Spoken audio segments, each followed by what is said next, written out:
Hello বন্ধুরা, আসসালামু আলাইকুম। সবাই কেমন আছেন? আমি আলহামদুলিল্লাহ ভালো। আপনাদের মাঝে আবারও একটি ব্লগ নিয়ে চলে আসলাম। ব্লগটি না টেনে সবাই দেখতে থাকুন। আজকে বিকালবেলা ঘুরতে গেলাম তুরাগ নদীর পাড়ে। তাই কিছু ভিডিও করে আপনাদের মাঝে তুলে ধরলাম।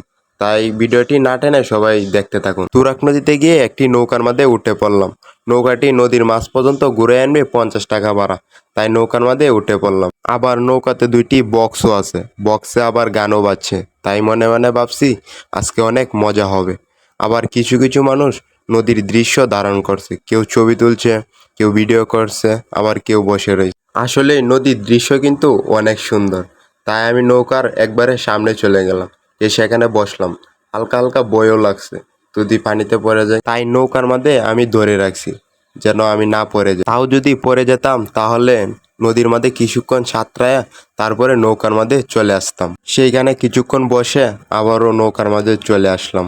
আসার দিকে অনেক মানুষ গান শুনতেছে, অনেক মানুষ ভিডিও করতেছে, অনেক মানুষ ছবি তুলতেছে, বসে রয়েছে কিছু মানুষ। সেইখানে কিছু কিছু দৃশ্য দেখে আবারও নৌকার সামনে চলে আসলাম। আসলে নদীর দৃশ্য কিন্তু অনেক সুন্দর। নদীর চারপাশে কিন্তু অনেক সবুজ গাছগাছালি আছে এবং আকাশটা অনেক সুন্দর লাগছে। আজকে আবহাওয়াটা অনেক ভালো, কিন্তু বৃষ্টি নাই। আমরা নদীর মাঝখানে চলে আসলাম, যেখানে আসার কথা ছিল সেইখানে আমরা চলে আসলাম।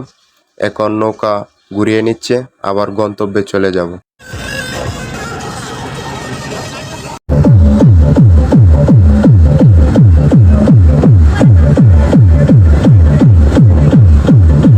আমরা যে জায়গায় নৌকাতে উঠছিলাম সেই জায়গায় আবারও ঘুরে চলে আসলাম। তাই আজকে এই পর্যন্তই। ভিডিওটি কেমন হয়েছে সবাই কমেন্টে বলে যাবেন এবং সবাই আমার জন্য দোয়া করবেন যেন আমি আরো সুন্দর সুন্দর ভিডিও আপনাদের মাঝে উপহার দিতে পারি। সবাই আমার জন্য দোয়া করবেন এবং সবাই ভালো থাকবেন, সুস্থ থাকবেন। খুদা হাফেজ।